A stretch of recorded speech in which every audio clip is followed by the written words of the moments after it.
Browns are favored in the division. Pittsburgh not even supposed to win the division. Mm-hmm. AB, on the other hand, is playing for a team.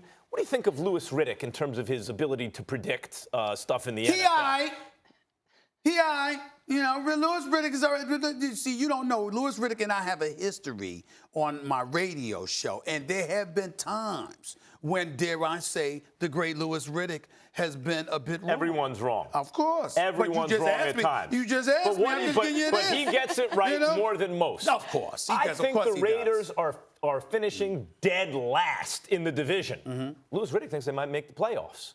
In other words, there are people out there in the know who are looking at the Raiders in the preseason going, that team's going to be much better than you think. For the purposes of national television, let me say my brother Louis Riddick, y'all know I love him. He should be drug tested immediately. Right. The Raiders are not making the playoffs. I don't think so either, but who is the best offensive player on the Raiders by a country mile? It's AB. Okay. AB is the best player on the team by so much it's ridiculous. Now he's bringing all this attention to himself.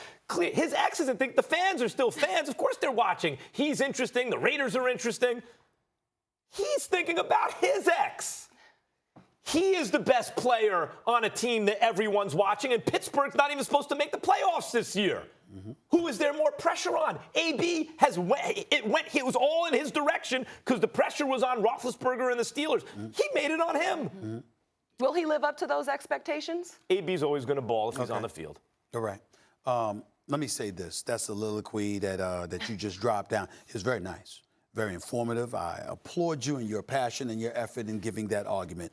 But you are so wrong. You are so wrong. If you're going to compare the two in terms of pressure, oh, hell no. The Steelers ain't getting off the hook. Oh, no. Steelers, number 2 passing attack in the entire NFL last year. Big Ben Roethlisberger just got a new deal after coming off of a 5,000-yard passing season and 34 touchdowns, over 5,100 yards passing and 34 touchdowns, career high. Then in the offseason, AB called you out, said you were a reason he wanted to leave. Le'Veon Bell chimed in on the backside of that and co-signed on those statements in terms of the difficulty it is playing with Big Ben Roethlisberger, okay? So now you got Juju Smith-Schuster. Max Kellerman, you've been raving about how you're number 1. Okay, we're going to show it. Had 111 receptions, 1,426 yards last year. Voted the team MVP. We get all that. We understand it. I'm sorry, you're the number 1 option now. You don't have AB on the other side of the field. Oh, you got James Washington. I like James Washington. Like him a lot, even though Big Ben got on him for not running the pattern right or not catching a pass that he should have caught last year. I think it was against Denver, but I'm not sure. But what happened? What did James Washington do?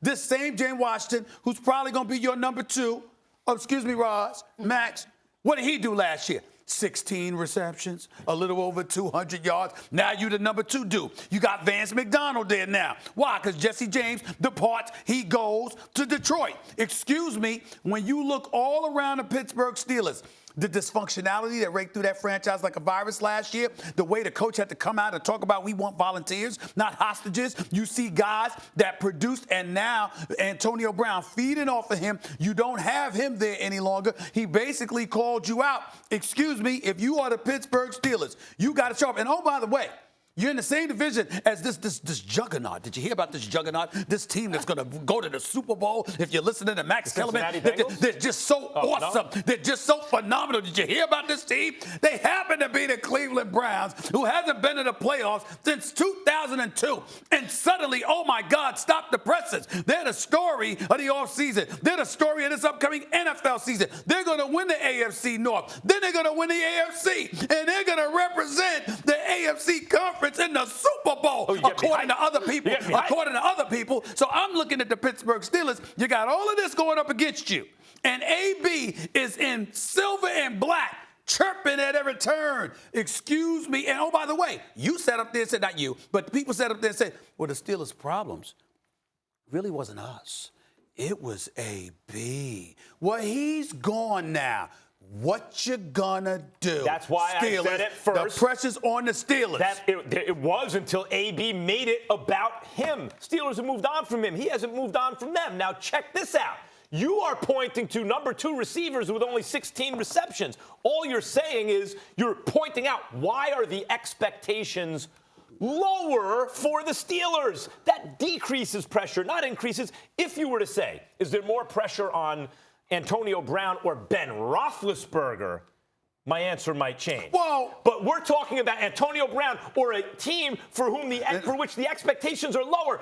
AB is supposed to bowl regardless. The team blamed AB. So my point is, you blamed AB and now he's gone. What's your excuse Bell's now? Gone too. Listen. They blamed AB. Le'Veon Bell was gone last year. They blamed AB. They said it wasn't Le'Veon Bell's absence. It was AB's. No, I said they said. They said it wasn't Le'Veon Bell's absence. It was AB's distraction, his petulance, his juvenile tendency. That's what they said. Distracted right now. Stephen A., do you agree with that? Do you think the Steelers are better off without AB? I would never say they're better off without arguably the best receiver in football, especially from a diehard, lifelong Steelers fan like myself. Okay. But I will tell you this, the fact that you, as the Steelers organization, said this was the case is enough for me. Not to necessarily say that I agree with you. It's enough for me to say, okay, then show me he was the problem by making sure you don't have him. Steelers make playoffs? I'm picking the Steelers to win the division. Did they make the playoffs last year? No. Okay.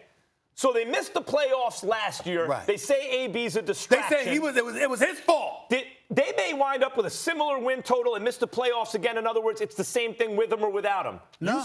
You said it's because he was a distraction. They said it. Right, that they said right. And what's he been doing in Oakland so far? Excuse me, that doesn't count. He hasn't played the a game yet. He's he hasn't played a game yet. But we all know he's going to ball when he's on the field. Yeah, but he's I'm saying hit their point for them this offseason. But the last 6 consecutive years in Pittsburgh, he had a minimum of 101 receptions for a minimum of 1,287 yards. What I'm saying to you is he was a distraction. You can't count this yet in Pittsburgh. Going into his last year in Pittsburgh, he was a problem. Pittsburgh is one of the most pass-happy offenses in the league. Oakland is different.